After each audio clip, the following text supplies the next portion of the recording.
Single dad CEO finds homeless girl on Christmas Eve. The truth about her past left him stunned. A story by Heartfelt Tales.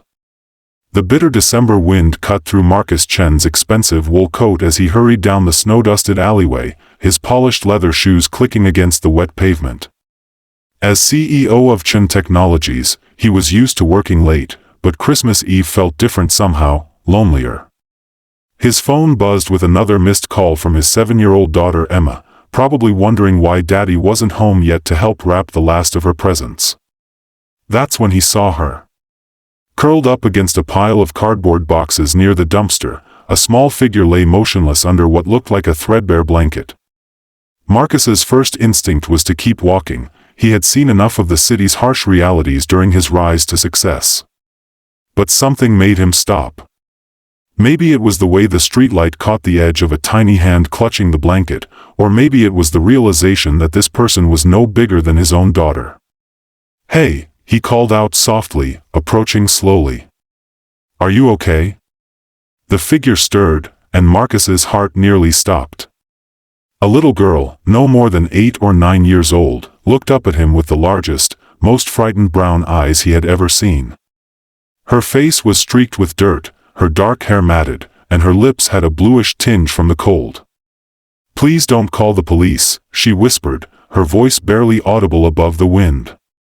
"I promise I'm not causing trouble. I'll move if you want me to." Marcus felt something crack inside his chest. He crouched down to her level, his business suit now touching the dirty ground. "What's your name, sweetheart?" "Lily," she said, pulling the blanket tighter around herself. "But you don't have to worry about me. I'm good at taking care of myself." The words hit Marcus like a physical blow. No child should ever have to say those words, especially not on Christmas Eve. "Lily, where are your parents? Your family?" Her eyes filled with tears, but she blinked them back with the practiced stoicism of someone far too young to possess such skill. "My mom, she got really sick last month. The hospital people said I had to go to a foster home, but the family they weren't very nice. So I ran away." Marcus's mind raced. This was exactly the kind of situation he usually avoided, messy, complicated, requiring emotional investment he wasn't sure he could afford. His own life was carefully structured, controlled. Emma lived with him half the time and with her mother the other half. He had his routines, his boundaries, his walls.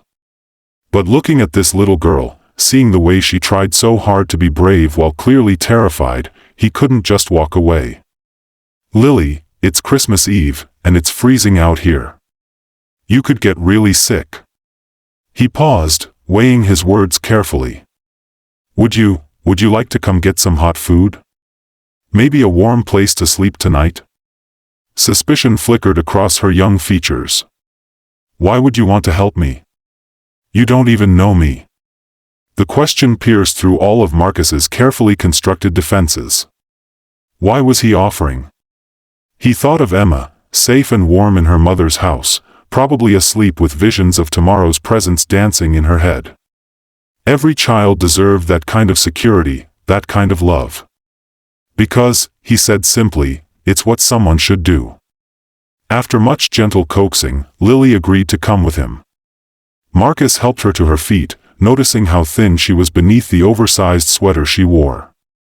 He flagged down a taxi, and during the ride to his downtown apartment, he called his ex-wife Sarah to explain he would be bringing Emma home a day late. There was something important he needed to take care of. At his apartment, Marcus watched as Lily's eyes widened at the sight of his spacious, warmly lit home. She stood frozen in the doorway as if afraid to enter, as if her presence might somehow contaminate the pristine space. "It's okay," Marcus said gently. "Come in. Let's get you warmed up." He drew her a hot bath while she clutched a mug of cocoa, still seeming to expect that at any moment he might change his mind and send her back to the streets. As she cleaned up, Marcus found himself on the phone with social services, trying to understand what options existed for a child in Lily's situation. The news wasn't encouraging. The system was overwhelmed, especially during the holidays. Emergency foster placements were limited, and given that Lily had already run away once, finding a family willing to take her might take weeks or even months. When Lily emerged from the bathroom, wearing one of Marcus's old t-shirts that hung like a dress on her small frame, she looked like a different child. Clean and warm, her natural beauty shone through, but so did the wariness in her eyes. "Are you going to send me back tomorrow?" she asked quietly. Marcus sat down beside her on the couch, choosing his words carefully. "Lily, I want you to understand something. What happened to you, losing your mom, being in a bad foster home, having to live on the streets, none of that was your fault. You're not a burden, and you're not trouble. You're a little girl who deserves to be safe and loved." Tears finally spilled down her cheeks. "But I don't have anywhere to go. And I'm so scared all the time." Without thinking, Marcus reached out and pulled her into a hug. She was so small, so fragile, and yet she had survived things that would break most adults. "You don't have to be scared tonight," he murmured. "Tonight, you're safe." As Lily fell asleep on his couch, wrapped in his softest blanket with a full stomach for the first time in who knew how long, Marcus found himself staring out at the city lights, his mind churning. He had built his entire life around control, predictability, carefully measured risks and calculated outcomes. Taking in a homeless child was none of those things. But when he looked at her peaceful face, finally relaxed in sleep, he realized something had fundamentally shifted inside him. For years, he had focused on providing for Emma financially while maintaining emotional distance, a learned response from his own difficult childhood.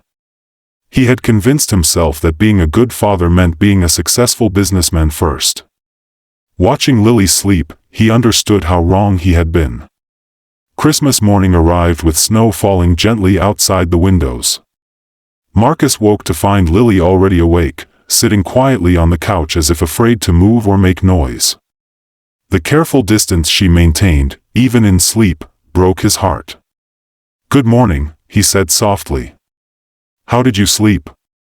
"Really good," she whispered, then added quickly, "Thank you for letting me stay.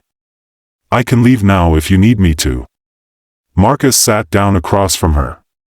"Lily, I want to tell you something, and I need you to really listen, okay?" She nodded solemnly.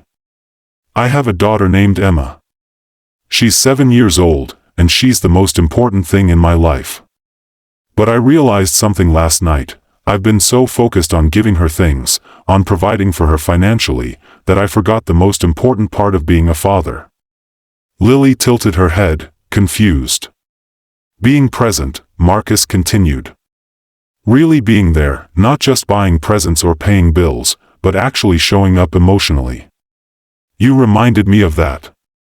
He paused, his heart racing as he prepared to voice the thought that had been growing stronger all night. "The social worker I spoke with said it might take a long time to find you a permanent home. And I know you don't know me very well, and I know this might sound crazy, but what if you didn't have to wait? What if you could stay here, with me? Not temporarily, but for real. As part of our family." Lily stared at him with wide eyes, as if she hadn't heard correctly. You would want me? Even though I'm not really yours?" Marcus felt tears prick his eyes. "Lily, family isn't just about blood. It's about choosing to love someone and sticking by them no matter what. And if you'll have me, I would be honored to be your dad."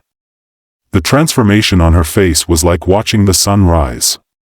Hope, pure and radiant, replaced the careful guardedness she had worn like armor. "Really? You really mean it?"